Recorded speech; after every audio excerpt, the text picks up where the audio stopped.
I stood by and allowed my wife to almost kill our son. I was happy she did it.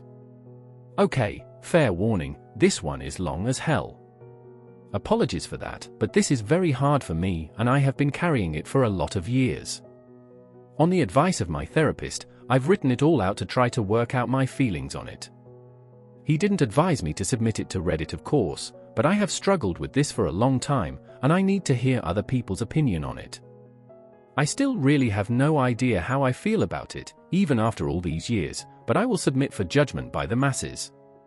I know I did wrong on some things, probably a lot of things.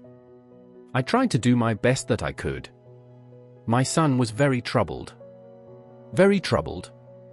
If you have seen the movie We Need to Talk About Kevin, it will really help to understand what I'm talking about, because I swear to God when I watched that film I thought I was watching a documentary of my life. I felt like the writer must have had cameras hidden in my damn house, that's how accurate it was. The only difference is that in the movie, the boy appears normal to his father and only reveals his true nature to his mother. With my son he didn't have that mask. His insane behavior was the same with everyone. From the day he was born, my son just came out wrong. He was planned. My wife and I tried to get pregnant and were ecstatic when he was born. He was wanted and loved. We showered affection on him and really tried to give him a happy childhood. But from the day we brought him home from the hospital, he was miserable. He cried for 13 months straight. I'm not exaggerating, 13 months without a break. He cried until he had no voice left and kept crying. You could see his little face scrunched up and no sound coming out, totally hoarse. There were times he would literally be crying in his sleep. I've never seen or heard of any other kid able to do that. We brought him to doctors, specialists, tried changing his diet, held him, rocked him, toys, swaddling, music, mobiles, everything we could think of. Nothing worked. 13 months of grating, grinding, no sleep hell. Once he got over the crying stage, we thought we were out of the woods. But it quickly became clear that for some unknown reason, he was just angry at being alive. I never saw that kid have a genuine, joyous smile once in the time I knew him. I saw him grin a vicious, horrible grin many times, taking a perverse pleasure from causing pain or suffering or breaking a rule, but a smile from real pleasure at something nice? No, never. Not once. He had no interest in anything positive. He was fueled by hate, and everything he did was bent toward that. As soon as he could walk, his mission in life was to destroy things. He would break or try to break anything that came in his range, smash it, chew it, throw it in the toilet, whatever he could. After a while he figured out how to get his diaper off and took great pleasure in shitting and pissing anywhere he could. After a while he figured out he could hide it, and started pissing and shitting in places we wouldn't find right away, grinding it into carpets, making it even more of a problem to clean and making the house stink. When he got older, ages 9 to 15, he would piss and shit in our bed, until we got a lock on our door and he wasn't able to get in anymore. Then he'd just take a dump in the hallway in front of our room. That biological warfare started around 2.5 years old and he never grew out of it. I'll try to speed it up as I could literally go on for days about this stuff, but as he grew older, he became more and more unmanageable. He would bite, kick, scream, scratch and spit at anyone trying to do anything with him. He was kicked out of school twice before he was 9, then let him back in and then kicked him out for good. He had to change schools. The next one put him in a special class that kept him away from the other students. We had to install a door and lock on the kitchen because he would steal knives and use them to gouge the walls, furniture, or chase people with them. When he was 10, he stabbed me pretty good in the hip and ass. I still have the scars. As he grew older, he grew darker. He moved into setting things on fire and torturing local animals. There was a stray dog that hung out around the park near our house. My son blinded it in one eye with a barbecue fork. He would dip cats' tails in gasoline and light them on fire. He became a violent, stinking, vicious beast that lived in our house. We couldn't do anything with him. I will take this opportunity to preempt the tsunami of messages. Yes, we had the kid in fucking therapy. He saw a psychiatrist twice a week and had God knows how many different medications prescribed to him over the years. Nothing worked. Therapy didn't work. Meds didn't work. Nothing fucking worked. He was like a poison cloud of hate and fury lashing out at anything in his reach. When my son was 16, my wife got pregnant again. I can't tell you how different our reaction was. Instead of joy, we felt horror. This pregnancy had not been planned, and we really were at a loss over what to do. My son had been such an unending nightmare for 16 years, we couldn't take the idea of starting again from the beginning. We talked a lot about terminating, but A, access to abortion was not as easy in those days as it is now, and B, my wife was very against it. We talked about many options. In the end, we decided that my wife would have the baby, and if it turned out evil, we would put it up for adoption. We knew we just couldn't do it again with another child like our son. We had a daughter. She was normal. Suddenly we saw what our lives should have been like the whole time, how things would have been had our son not been himself. She laughed at things. She breastfed without biting, she didn't have teeth yet anyway, but you could tell she was just trying to eat, not tear her mom's breast off. After 4 months, she was sleeping through the night. She was happy. She was normal. I can't describe the relief and happiness that we both felt, I don't have the words for it. This where I believe I may have started really pulling back from my son. Up until that time, whatever mistakes I made, I had always tried to do the best for my son, I am convinced of that. I tried to help him and love him and care for him, I really tried. But when my daughter was born, my wife and I both instinctively just turned toward her. She became our focus, not from malice, but just because she was so much easier. She was so happy and sweet, every moment we were with her was like magic. I understand this was wrong, but we honestly couldn't help it.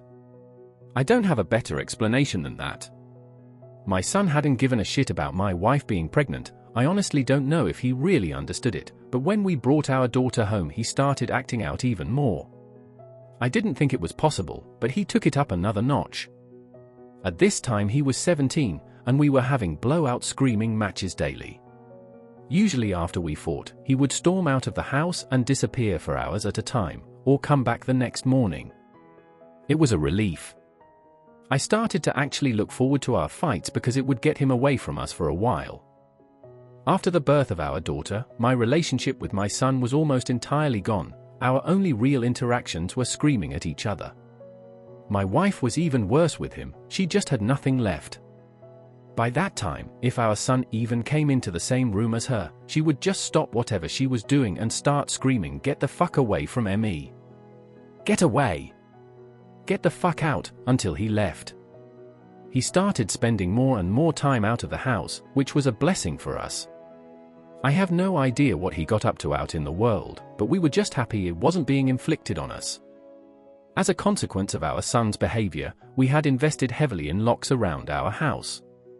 All of the cheap, thin interior doors in our home had been replaced with thick, dense wood doors that couldn't be kicked through, equipped with keyed locks that my wife and I carried keys to. I know it sounds extreme, but locks and heavy doors were the best way we had found to create safe spaces from him. And again, before I am inundated with messages, I was not locking my son in rooms like a prisoner, he had free reign of the house and could come and go as he pleased. My wife and I would lock ourselves in rooms to protect ourselves from him, if anything we were the prisoners in our own home. On the day in question, I had fought with my son in the morning and he had left the house in a rage. My wife and I were enjoying some peace and quiet in the kitchen while our daughter napped in our bedroom. And then my daughter began crying. Any parent who has young children can tell you, you get used to your child's cries and you can tell after a while what they need. They cry differently if they are hungry, or need changing, or are just restless and want to be held. Babies can communicate pretty well before they can speak. This cry was none of those things. This cry was terror.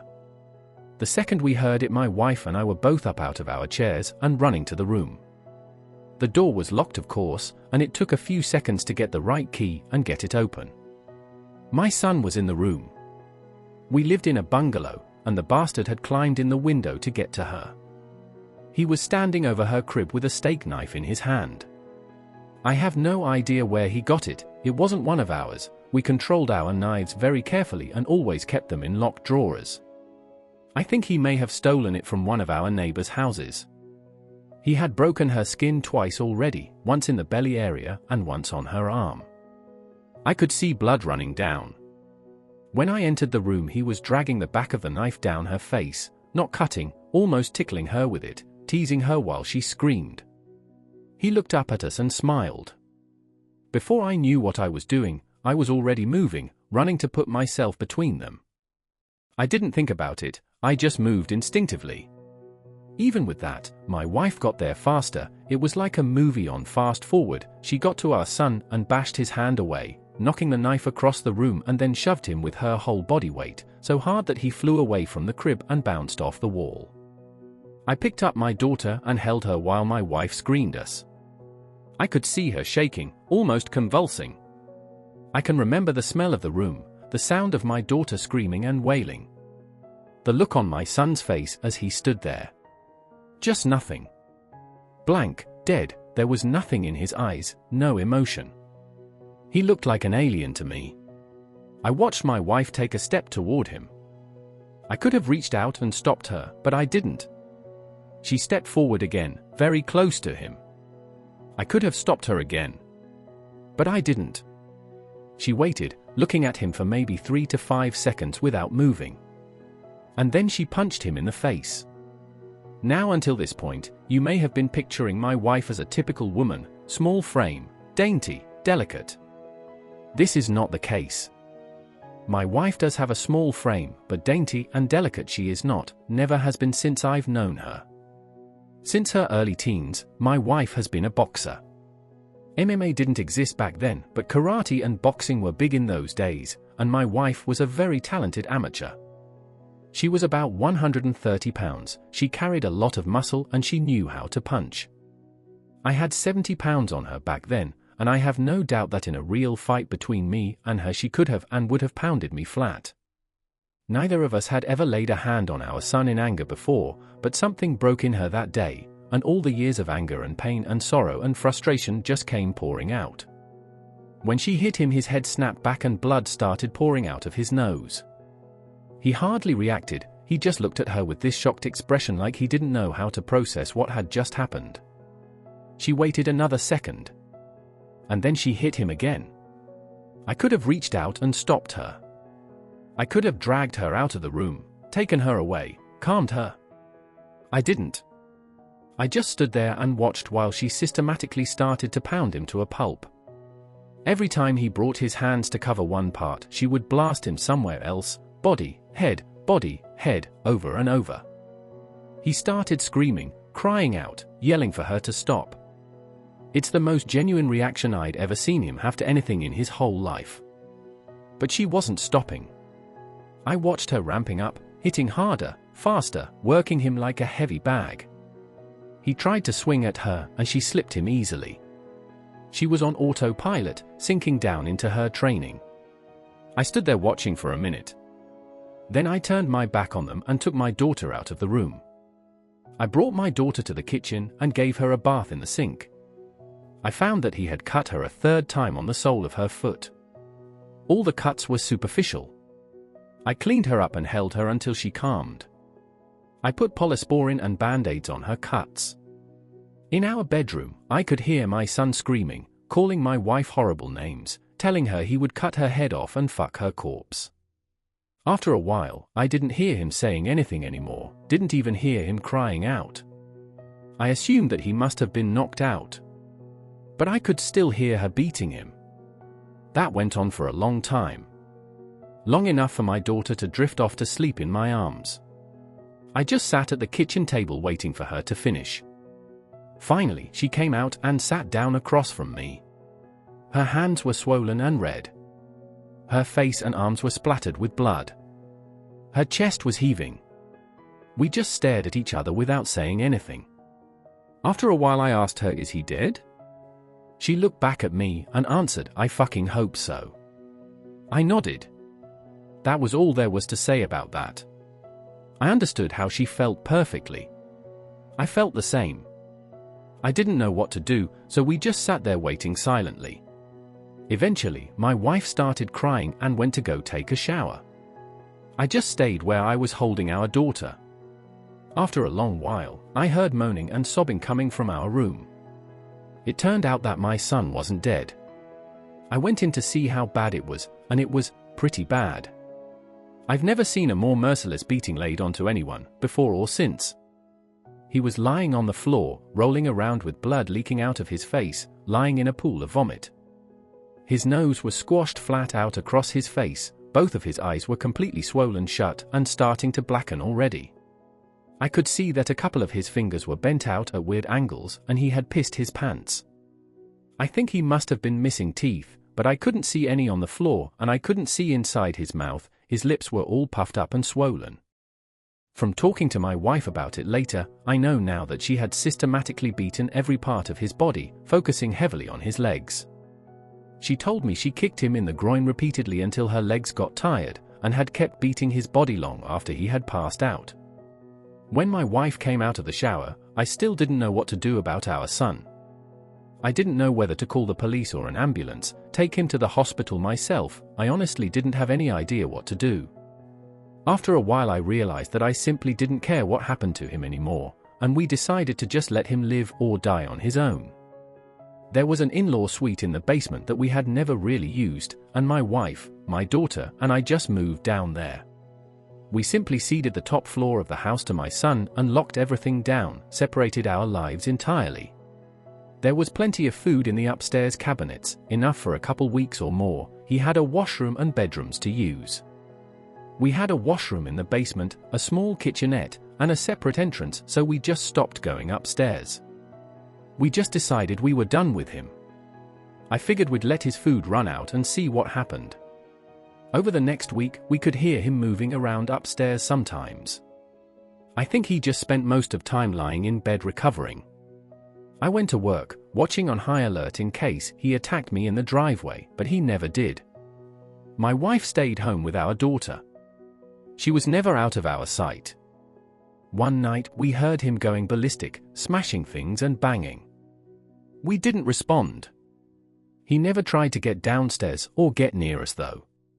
I think he was afraid that if he got near us again, my wife might finish the job on him. After 3 weeks down in the basement, we hadn't heard anything from up above for a few days, and I ventured upstairs to the main floor of the house. The place was demolished, and there was no sign of my son. He was gone. It took months to repair the damage he had done and get the main floor back to normal again. There was food and shit smeared all over the walls and broken glass on the floor, big holes in the drywall. He had ripped the place apart. He tore up the linoleum in a corner of the kitchen and entered an entire foam fire extinguisher into the living room. I feel thankful that he didn't burn the house down with us in it. I'm honestly not sure why he didn't. The kid wasn't shy about lighting things on fire. After that, I lived in fear every day that he would come back, that he would ambush us out of the blue and try to kill us.